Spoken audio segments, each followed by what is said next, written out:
Bismillahirrahmanirrahim. Alhamdulillahirabbil alamin wassalatu wassalamu ala asyrafil anbiya'i wal mursalin wa ala alihi washabihi ajmain. Bersyukur kita kehadap Ilahi dengan limpah kurnianya serta izinnya kita dapat bertemu dalam gelanggang forum remaja bersama saya, iaitu Muhammad Azri, pada petang yang berbahagia ini. Kemudian hadirin yang dirahmati Allah sekalian, sebelum saya memperkenalkan ahli panel kita, justru kita sedia maklum bahawa isu-isu syariah berkenaan amalia akidah sering diperbincangkan dan dipersoalkan dalam kehidupan seharian.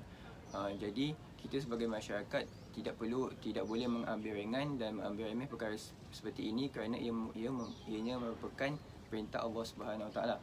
Dalam semua ibadah yang diperintahkan oleh Allah Subhanahu Wa Taala terdapat kemudahan yang diberikan, iaitu seperti solat kepada kemudahan untuk pesakit yang ingin menunaikan solat. Mereka diberi kemudahan untuk solat secara duduk.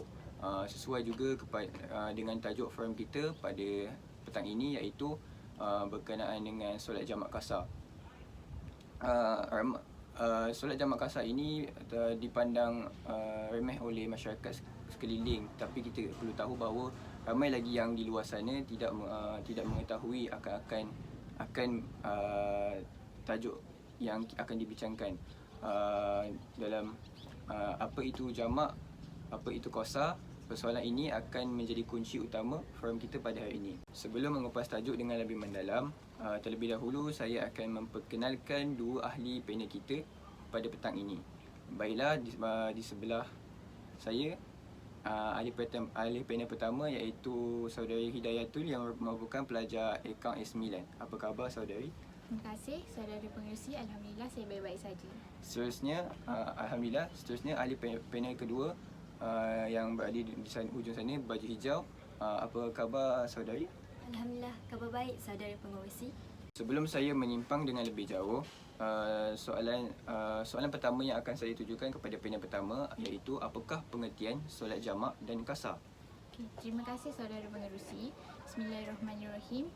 Terima kasih saudara pengerusi. Assalamualaikum dan salam sejahtera kepada sidang hadirin yang dihormati. Menurut Datuk Ismail Kamus dan Muhammad Azrul Azlin Abdul Hamid dalam bukunya Indahnya Hidup bersyarat bahawa pengertian solat jamak ialah mengumpulkan dua solat dalam satu waktu. Contohnya, mengumpulkan waktu zuhur kepada asar atau asar kepada zuhur, maghrib kepada isyak dan isyak kepada maghrib. Manakala solat qasar ialah memendekkan solat daripada 4 rakaat menjadi 2 rakaat. Solat yang boleh dipendekkan menjadi 2 rakaat ialah solat zuhur, asar dan isyak. Solat jamak atau solat qasar diharuskan kepada sesiapa yang musafir lebih daripada 2 marhalah 60 batu atau lebih 90 km. Maksud solat qasar ialah memendekkan solat. Contohnya, daripada 4 rakaat dipendekkan menjadi 2 rakaat. Solat yang boleh dipendekkan menjadi 2 rakaat ialah solat isyak, zuhur dan asar. Solat qasar juga boleh digabungkan dengan jamak, iaitu dengan memendekkan jumlah rakaat dan menghimpun solat-solat tersebut.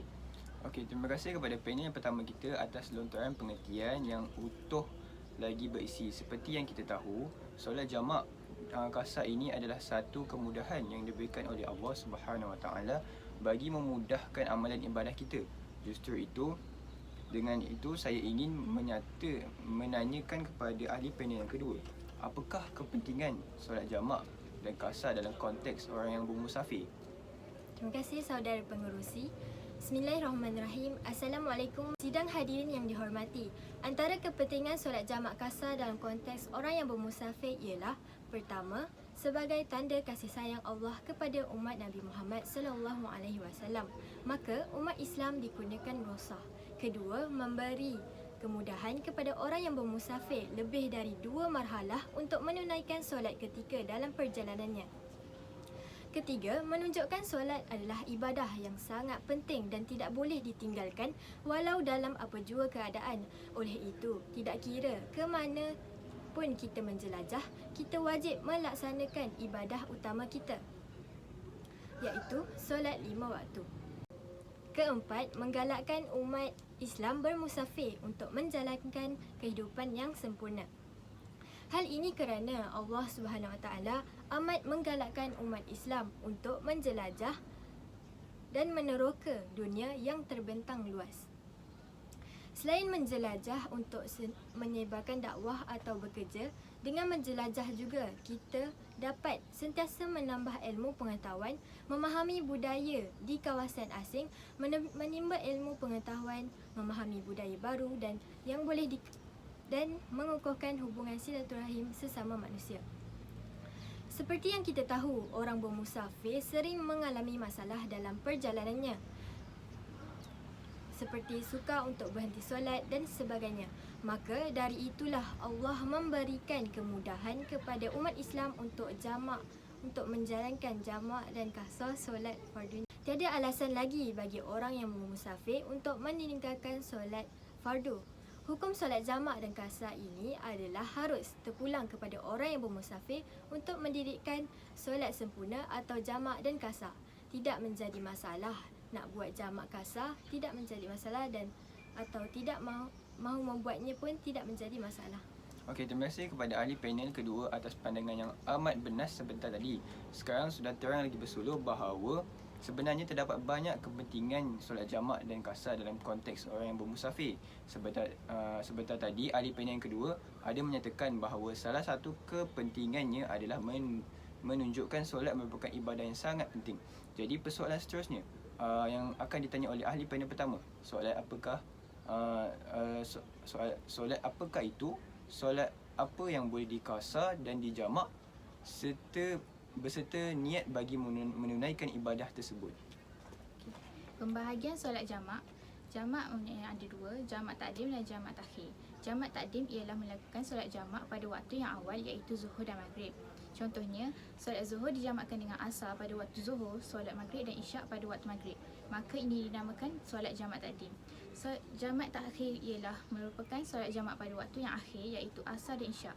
Contohnya, melaksanakan solat zuhur dan asar pada waktu asar, solat maghrib dan isyak pada waktu isyak, maka ini dinamakan solat jamak takhir.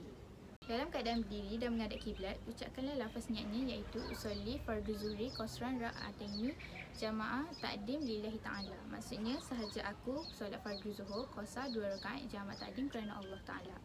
Sewaktu takbiratul ihram, niatkanlah di dalam hati sebagaimana maksud lafaz niat di atas. Kerjakanlah solat fardu zuhur tersebut sebanyak 2 rakaat dengan pembacaan surah Al-Fatihah dan diikuti surah-surah lain. Selesai sahaja salam, teruslah bangun berdiri untuk solat-solat fardu asar tanpa membaca wirid, doa atau solat sunat. Jangan pisahkan terlalu lama antara kedua solat fardu tersebut iaitu muawalat. Lafaz niat untuk solat jamak fardu asar iaitu solli fardu asri qasran ra'ataini jama'an ta'dimi lillahi ta'ala. Maksudnya, sahaja aku solat fardu asar qasar 2 rakaat jamak takdim kerana Allah Ta'ala. Sewaktu takbiratul ihram, niatkanlah di dalam hati sebagaimana maksud lafaz niat di atas. Kerjakanlah solat fardu asar tersebut sebanyak 2 rakaat dengan pembacaan surah Al-Fatihah dan diikuti surah-surah lain. Dengan demikian, kita tidak perlu mengerjakan solat fardu asar di waktu asar nanti. Bagi solat qasar jamak takhir untuk zuhur dan asar, setelah masuk waktu zuhur dan ketika itu kita sudah berada dalam perjalanan bermusafir, maka berniatlah kita untuk mengerjakan solat fardu zuhur di waktu asar nanti. Niatnya lebih kurang begini, sahaja aku akan mengerjakan solat fardu zuhur jamak takhir di waktu asar nanti. Niat ini adalah syarat untuk jamak takhir. Jika tidak diniatkan dalam waktu zuhur, jamak tersebut tidak sah. Maksudnya, jika terlupa niat, kita tidak boleh membuat jamak takhir tetapi mesti qada solat zuhur dahulu. Dalam keadaan berdiri dan menghadap kiblat, ucapkanlah lafaz niatnya, iaitu lafaz niat tidak wajib. Yang wajib adalah niat semasa takbiratul ihram, iaitu usolli farda asri qasran rakaataini jamak takhirin lillahi ta'ala. Maksudnya, sahaja aku solat fardu asar qasar 2 rakaat jamak takhir kerana Allah Ta'ala.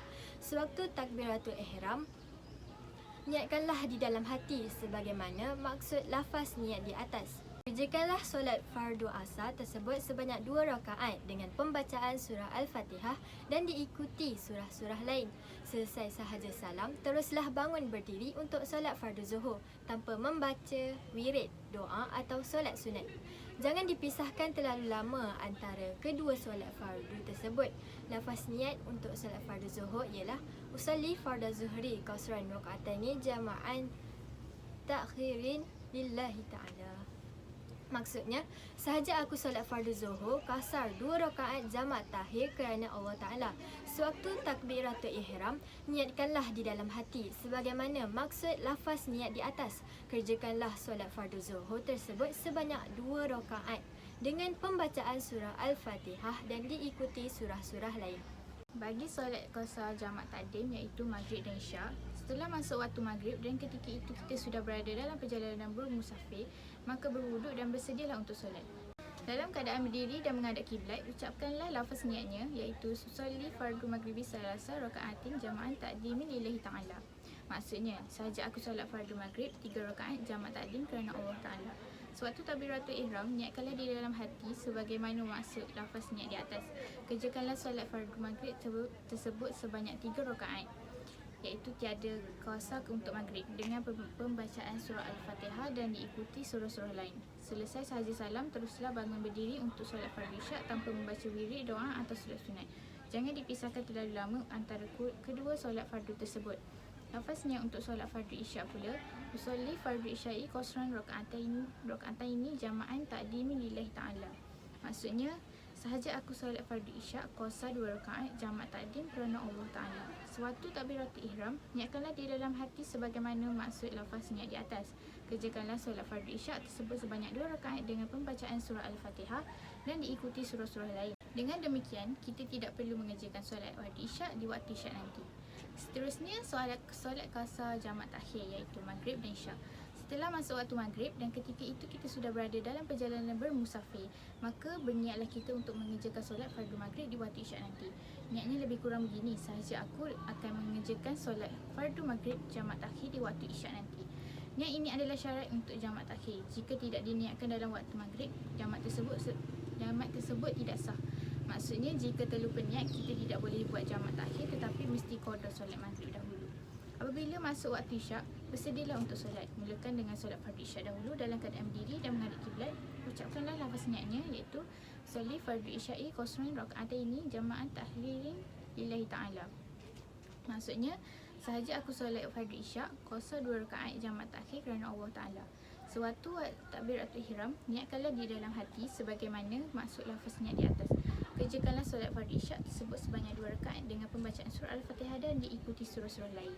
Selesai sahaja salam, teruslah bangun berdiri untuk solat fardu maghrib tanpa membaca wirid, doa atau solat sunat. Jangan dipisahkan terlalu lama antara kedua solat fardu tersebut. Lafaz niat untuk solat fardu maghrib ialah usolli fardu maghribi salasa rakaatin jama'an takhririn lillahi ta'ala. Maksudnya, sahaja aku solat fardu maghrib 3 rakaat jamak takhir kerana Allah Ta'ala. Sewaktu takbiratul ihram, niatkanlah di dalam hati sebagaimana maksud lafaz niat di atas. Kerjakanlah solat fardu maghrib tersebut sebanyak 3 rakaat, iaitu tiada qasar untuk maghrib dengan pembacaan surah Al-Fatihah dan diikuti surah-surah lain. Sungguh intelektual pemikiran saudara panel kita yang pertama dalam memberikan info yang penting sebentar tadi. Memang tidak dapat disangkal lagi hadiah daripada Allah Subhanahu Wa Taala seperti ini tidak patutlah kita abaikan. Tidak patut diabaikan oleh mereka yang bermusafir, tidak kira sama ada kepada ahli perniagaan, penuntut ilmu yang menghadirkan diri kepada bermesyuarat, berkelah pulang ke kampung menunaikan fardu haji atau umrah dan sebagainya. Hadis Rasulullah SAW bermaksud dari Ibnu Umar radhiyallahu anhu. Beliau berkata bahawa Rasulullah SAW pernah bersabda, sesungguhnya Allah Subhanahu Wa Taala menyukai apabila segala kelonggaran atau rukhsah yang diberikan olehnya diterima dan dilaksanakan, sebagaimana Allah Subhanahu Wa Taala memurkai apabila segala kemaksiatan terhadapnya dilakukan oleh kamu. Hadis riwayat Ahmad. Menurut Muhammad Fadilah Kamsa, antara golongan yang kerap meninggalkan ibadah solat ialah para pelajar sekolah, golongan belia dan pekerja kilang, anggota pasukan seragam dan juga para peniaga. Sejumlah 80% umat Islam di Malaysia masih tidak menyempurnakan solat 5 waktu dalam amalan harian mereka. Angka ini diperolehi melalui tinjauan beliau menerusi program ceramah dan motivasi yang dijalankan di seluruh negara serta pemerhatian terhadap gaya hidup masa kini. Jadi, saya mahu tanya kepada ahli panel kedua, pada pendapat ahli panel secara umumnya atau dalam skop yang besar, sejauh manakah kefahaman masyarakat Islam mengenai solat jamak dan qasar? Terima kasih saudara pengerusi. Pada pendapat saya, kefahaman masyarakat Islam mengenai solat jamak dan qasar ialah masyarakat telah mengetahui bahawa solat jamak dan qasar merupakan kemudahan bagi orang yang bermusafir. Sehubungan itu, Islam agama yang mudah dan syariat Islam datang dengan tujuan untuk memudahkan kehidupan manusia serta menunjukkan bahawa Rasulullah SAW mengambil berat tentang kebajikan umatnya. Sebagai contoh, salah satunya ialah kemudahan mengerjakan solat. Selain itu, masyarakat dapat mengetahui solat bermusafir hanya secara sendirian. Seperti yang kita ketahui, solat berjemaah merupakan sebahagian syiar agama Islam. Jika mereka yang bermusafir menjadi makmum kepada imam yang solat secara tamam, iaitu penuh, maka dia perlu solat secara sempurna. Begitu hebat kata-kata atau pendapat yang diutarakan oleh ahli panel kita sebentar tadi. Diharapkan ianya dapat dijadikan aras panduan sebagaimana tahap kefahaman ilmu syariah dalam kalangan masyarakat Islam. Jika dalam keadaan biasa atau secara umumnya, tiada masalah bagi setiap Muslim untuk menunaikan solat fardu. Masih ada sebahagian umat Islam yang enggan untuk menunaikan solat 5 waktu. Sudah tentu dalam keadaan musafir, jurang masalah ini semakin melebar dan membesar. Sekarang kita pendengarkan pula pendapat daripada panel kita yang pertama, sejauh manakah kefahaman masyarakat Islam mengenai solat jamak dan qasar? Okey, terima kasih kepada saudara pengerusi. Pada pandangan saya, kefahaman masyarakat Islam mengenai solat jamak dan qasar ialah masyarakat mengetahui kemudahan solat jamak dan qasar mengikut syarat-syaratnya.